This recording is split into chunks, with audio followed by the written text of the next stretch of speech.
ሰላም ውድ የዘመን ስፖርት ቤተሰቦች እንዴት ናችሁ? ትኩስና አፕዴት የተደረጉ ስፖርታዊ መረጃዎችን ወደ እናንተ ለማድረስ መጥቻለሁ።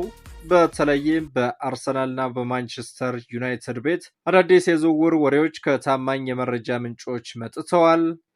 ከነዚህም መካከል አርሰናል ለዝውውር ከመረጣቸው የተለያዩ ተጫዋቾች መካከል አንደኛው ቤንጃሚን ሴስኮ ነው የምንላችሁ ነገር ይኖራል። እንዲሁም በማንቸስተር ዩናይትድ ቤትም አዲሱ አሰልጣኝ ሩበን አሞሪም እና አሌሃንድሮ ጋርናቾ መቃቃራቸው ታውቋል። ስለዚህም የምላችሁ ነገር ይኖራል። ኩራን የዘመን ስፖርት ቤተሰቦች ዘመን ስፖርትን ሰብስክራይብ በማድረግ ቤተሰብ እንድትሆኑ ጋብዛለሁ።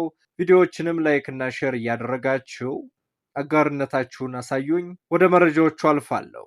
እንግዲህ ወደ አርሰናል ቤት ስንድ አርሰናል ለዝውውር ከመረጣቸው የተለያዩ ተጫዋቾች መካከል አንደኛው ቤንጃሚን ሴስኮ እንደሆነ እናውቃለን። እንግዲህ ይህ ስሎቫኒያዊ በአርቢ ሌፕዚግ ቤት እንዳደገ እናውቃለን። ከ2020 ጀምሮ እስከ 2024 ድረስ በተከታታይ ዋንጫዎችን ማሳካት የቻለ ተጫዋች ነው። በ2020-21 የውድድር ዘመንም አንድ የቡንደስሊጋ ዋንጫንና ሊጉ ካፕ ክብርን መቀዳጀት ችሏል። እንዲሁም በ2023-24 የውድድር ዘመን አንድ ሱፐር ካፕ ክብርን መቀዳጀት የቻለ የአጥቂ መስመር ተጫዋች መሆኑ የሚዘነጋ አይደለም። እንግዲህ እየወጡ ያሉ መረጃዎችም እንደሚያሳዩት በአርሰናል የዝውውር ራዳር ውስጥ ካሉ ተጫዋቾች መካከል የአርሰናሉ አሰልጣኝ ሱፐር ሚካኤል ማርቲን አርቴታ በዚህ ተጫዋች ላይ የተለየ ፍላጎትን አሳይቷል እየተባለ ይገኛል። እንግዲህ ሚካኤል አርቴታ ለምን ይህንን ተጫዋች ይህን ያህል ለምን ፈለገው የሚለውን መመልከት ከቻልን በመጀመሪያ የተጫዋቹን የ2024-25 የውድድር ዘመን ቁጥራዊ መረጃዎችን እንመልከት። እንግዲህ የተጫዋች እስካሁን ማለትም በ2024-25 የውድድር ዘመን በሁሉም ውድድሮች 45 ጨዋታዎችን አድርጓል። በዚህም 3260 ደቂቃዎችን ነው መጫወት የቻለው። በ45 ጨዋታዎችም 21 ጎሎችን አስቆጥሯል። ይህንንም በአቬሬጅ ስናስቀምጠው በእያንዳንዱ ጨዋታ 0.58% ጎሎችን ይህ ተጫዋች ያስቆጥራል ማለት ነው። በጣም የተሻለ ቁጥራዊ መረጃ መሆኑን ክቡራት አድማጮቼ መመልከት እንችላለን። በዚህ ሲዝንም በተጫወተባቸው ጨዋታዎች 6 ጎል የሚሆኑ ኳሶችን አመቻችቶ ማቀበል የቻለ ተጫዋች ነው። በፐርሰንት ስናስቀምጠው ይህንን ቁጥር በየጨዋታው 0.17% አሲስት ማድረግ ይችላል ማለት ነው። ይህ ተጫዋች ምናልባትም ይህንን ቁጥሩን ስንመለከተው ትንሽ ያነሰ ይመስላል። ነገር ግን ስራው ጎል ማስቆጠር ለሆነ ንጹህ የ9 ቁጥር ተጫዋች በቂ ቁጥር ነው ለማለት እንችላለን። እንግዲህ የአርሰናሉ አሰልጣኝ ሚካኤል ማርቲን አርቴታ እስካሁን በሐሰተኛ የ9 ቁጥር ተጫዋች ነው እየተጫወተ የሚገኘው። ገብርኤል ጀሱስን በጉዳት ምክንያት ለአርሰናል ጥቅም መስጠት ባይችልም ነገር ግን ሐሰተኛ 9 ቁጥር ሆኖ የተጫወተባቸውን የተለያዩ ጨዋታዎች እናስታውሳቸዋለን። እንዲሁም በክረምቱ የዝውውር መስኮት የመጣው ሚካኤል ሜሪኖ እናስታውሰዋለን። ወደ አርሰናል ሲዘዋወር መጀመሪያ የመሃል ሜዳ ተጫዋች ሆኖ የተዘዋወረ ቢሆንም በኋላ ግን ሚካኤል ማርቲን አርቴታ የተለያዩ የተጫዋች ጉዳቶች ሲያስቸግሩት በሐሰተኛ 9 ቁጥር አሰልፎት ሲያጫውተው ነበረ። ጎሎችንም አስቆጥሯል። አሲስቶችንም ማድረግ የቻለ ተጫዋች ነው። ሚካኤል ሜሪኖ እናስታውሰዋለን። ከዚህም ውጭ ሊያንድሮ ትሮሳርድ በተለየ ሚና ሐሰተኛ 9 ቁጥር አድርጎ ሲያጫውተውም ተመልክተናል። ካይ ሃቨርትዝ እንደዛው ነው። ስለሆነም በአርሰናል ቤት የ9 ቁጥር ተጫዋች ያስፈልጋል ወይ የሚለውን ጥያቄ ስናነሳ ምንም ጥያቄ የለውም፣ ያስፈልጋል። ነገር ግን የትኛው ተጫዋች ነው የሚያስፈልገው የሚለው ጥያቄ ማንሳት ይኖርብናል። በአርሰናል ራዳር ውስጥ ከሚገኙ ተጫዋቾች መካከል በዚህ ዓመት ከቤንጃሚን ሼሽኮ የተሻለ ቁጥር ማስመዝገብ የቻሉ ተጫዋቾች አሉ። እንደ ምሳሌ ያህል ቪክተር ጆኬሬሽን ማንሳት እንችላለን። ከቤንጃሚን ሼሽኮ በሁሉም ነገር ስንመለከተው የተሻለ ተጫዋች ሆኖ እናገኘዋለን።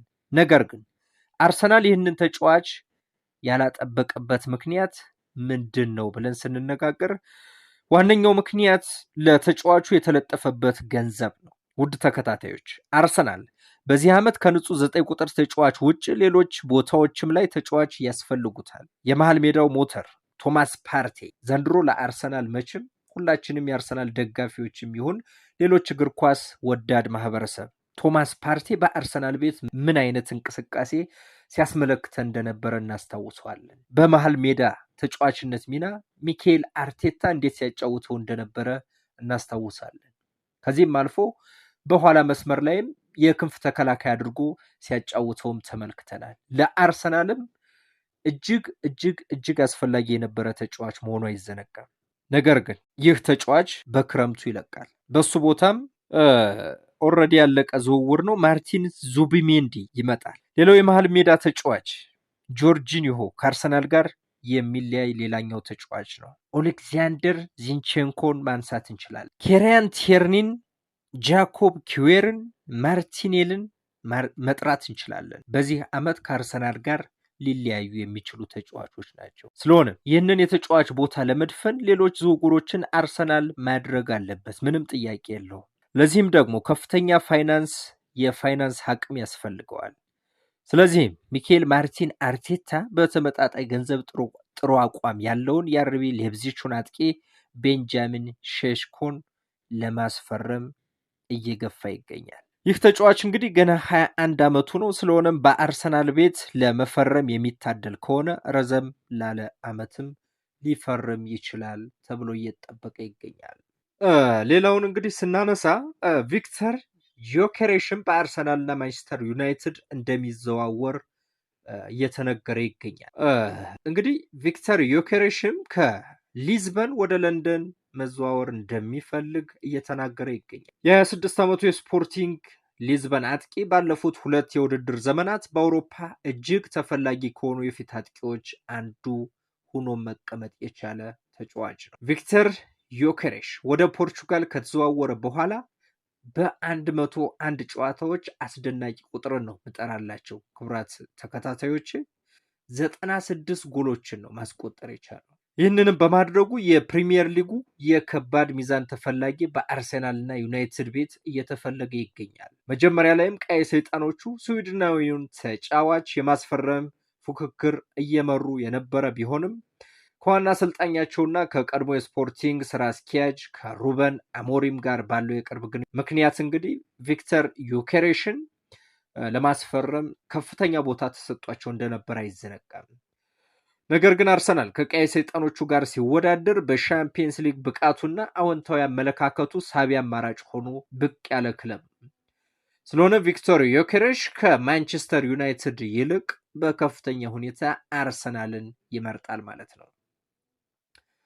አዲሱ የአርሰናል የክለቡ የስፖርት ዳይሬክተር አንድሪያ ቤርታም የፊት አጥቂው ትልቅ አድናቂ ነው እየተባለ ይገኛል።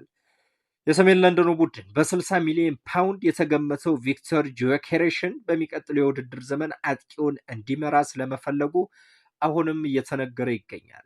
የአርሰናሉ አሰልጣኝ ሚኬል ማርቲን አርቴታም ቤንጃሚን ሼሽኮን እያጤኑበት ነው። ሆኖም ቪክተር ዮኬሬሽን ለእነርሱ ውሳኔ ብቻ አድርጎ ለአስቀምጦት ሊሆን ይችላል እየተባለም ይገኛል። ከበጋው የዝውውር መስኮት በፊትም እቅዱን እንዲገልጽ ለማበረታታት ሲል የፖርቹጋላዊ ህትመት ኤቦላ ዮኬሬሽን ለንደንን ወይም ሊዝበንን ይመርጥ እንደሆነም ጠይቆት እንደነበረ አይዘነጋም። እሱም እንግዲህ መልሱን አስቀምጧል። እኔ አሁን እዚህ የምኖረው ስፖርቲንግ ሊዝበን ነው፣ እናማው እዚህ መኖር እወዳለሁ በማለት በፖርቹጋል ዋና ከተማ የወደፊት ህይወቱን እንደሚመለከት ወይም ምናልባትም ካርዶቹን ወደ ደረቱ አቅራቢያ እንደሚጫወት ፍንጭ የሰጠበት ጥያቄና መልስ መሆኑም አይዘነጋም። ዮኬሬስ እና ቤተሰቡ በዚህ ክረምት የጉዞ እንቅስቃሴን ላለመከተል በውይይት ወስነዋል የሚለውን ጥያቄ ተከትሎ ተጠይቆም ነበረ። እንግዲህ ስለሆነም ዮኬሬስ ስፖርቲንግን ለሻምፒዮንነት ያጨችውን ወሳኝ ግብ ባስቆጠረበት ቀን ማለት ነው የስፖርቲንግ ስካርፍና ኪት የለበሰው ክሪፕስ በጣም ደስተኛ ነኝ፣ ይህ አስደናቂ ነው። ባለፈው ዓመት እዚህ ነበርንና አንድ አይነት መንፈስ አለን፣ አንድ አይነት ሰዎች ነን፣ ተመሳሳይ ድባብ ነው፣ ፍጹም ድንቅ፣ ከቃላት ባሻገር ጊዜን አሳልፈናል ብሏል። እንግዲህ በእራት ግብዣቸው ጊዜም በቪክተር ዮኬሬሽ የዝውውር አማራጮች ላይ መወያየቱንም ገልጿል። የእህቱ ልጅ ከስፖርቲንግ ጋር ስላለው ዝምድናም ሲጠየቅ ትናንትና እራት ፕሮግራም ላይ ስለተለያዩ ጉዳዮች አውርተናል፣ ስለሆነም ቪክተር ዮኬሬሽ ወደየትም አይሄድም የሚል ሀሳብ ሰጥቷል። እንግዲህ የተለያዩ ቀናቶችና ጊዜያቶች ባለፉ ቁጥር የተለያዩ የዝውውር መረጃዎች ጉዳዮች እየተቀየሩ የሚሄዱ ነው የሚሆነው። ስለሆነም ነገ ከነገ ወዲያ የቪክተር ዮኬሬሽ ጉዳይ አልቆ ልንመለከተው እንችላለን። ወደ ሌላ የማንቸስተር ዩናይትድ ጉዳይ እንለፍ እስኪ። ማንቸስተር ዩናይትዶች እንግዲህ አሌሃንድሮ ጋርናቾን በክረምቱ የዝውውር መስኮት ለመሸጥ ዝግጁ መሆናቸው እየተዘገበ ይገኛል። አርጀንቲናዊ ኢንተርናሽናል ከዋና አሰልጣኝ ሩበን አሞሪም ጋር ያለው ግንኙነትም መቋረጡ ተሰምቷል። ጋርናቾ በውድድር ዓመቱ እንግዲህ ለማንቸስተር ዩናይትድ በ58 ጨዋታዎች 11 ጎሎችን አስቆጥሮ 10 አሲስቶችን ማስመዝገብ የቻለ ተጫዋች ነው። ነገር ግን በሚገርም ሁኔታ ረቡዕ ምሽት ከቶተንሃም ጋር ባደረጉት የኤሮፓ ሊግ የፍጻሜ ጨዋታ በቋሚነት መሰለፍ አልቻለም። ተቀይሮ መግባት የቻለውም በ71ኛው ደቂቃ እንደነበረ እናስታውሰዋለን። ስለሆነም እንግዲህ የአሌሃንድሮ ጋርናቾ ወንድም እንዲሁም ወኪሉም በሳን ማሜስ የመጨረሻው ፊሽካ ከተሰማ በኋላ ብዙም ሳይቆይ እንግዲህ ሩበን አሞሪምን ውሳኔ በመተቸት ወደ ማህበራዊ ሚዲያ መውጣታቸው ተሰምቷል። ጋርናቾም እንግዲህ በአልቤ ሴሌስቴ ቶክ እንደተናገረው ቡድኑን ወደ ፍጻሜው እንዲደርስ ለመርዳት በየዙሩ የተጫወትኩ ሲሆን ዛሬ ያገኘሁት 20 ደቂቃ ጨዋታዎችን ብቻ ነው። አላቅም። በበጋው ለመደሰት ሞክራለሁ፣ ከዚያም የሚሆነውን ለማየት ሞክራለሁ ብሏል። እንደ ቴሌግራፍ ዘገባ ከሆነ ማንቸስተር ዩናይትድ ጋርናቾን በክረምቱ በርካሽ ለመሸጥ አልተዘጋጀም። ስለሆነ ከሚቀጥለው የውድድር ዘመን በፊት ኦልትራፎርድን ለመልቀቅ 60 ሚሊዮን ፓውንድ ያስከፍላሉ ተብሎ ይጠበቃል። ማንኛውም የፊት አጥቂ ሽያጭ በፕሪሚየር ሊጉ ከትርፍና ከዘላቂነት ጋር በተያያዙ ሕጎች መሰረት እንደ ንጹህ ትርፍ ይቆጠራል።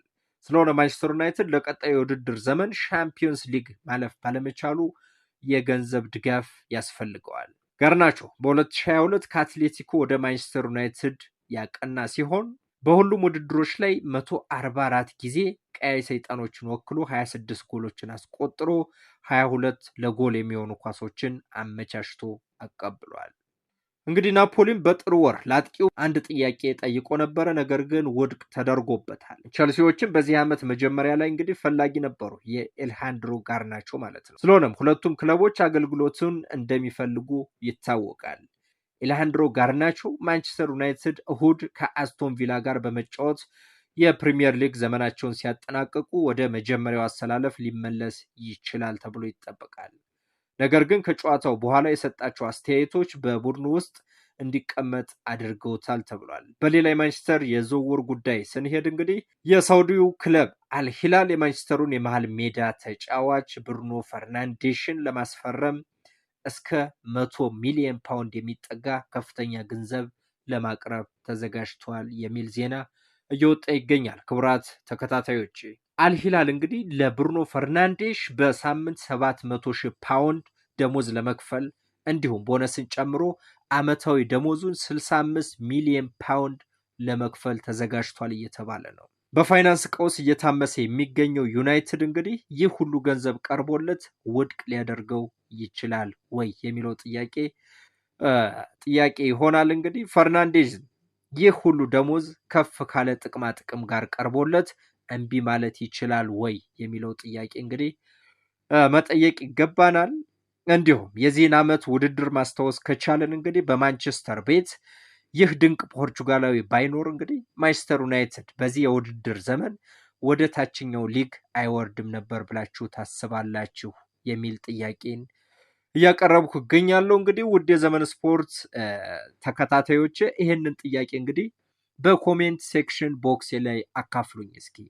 ለዛሬ የነበረኝ ስፖርታዊ መረጃ ይህንን ይመስል ነበረ። ክቡራን የዘመን ስፖርት መረጃ ተከታታዮች ዘመን ስፖርትን ሰብስክራይብ እያደረጋችሁ ቤተሰብ ሁኑ እስኪ። እንዲሁም ላይክ እና ሼር እያደረጋችሁም ድጋፋችሁን አሳዩኝ። በሌላ የስፖርት መረጃም በድጋሚ የምመለስ ይሆናል። መልሰን እንገናኛለን። ክቡራን ተከታታዮቼ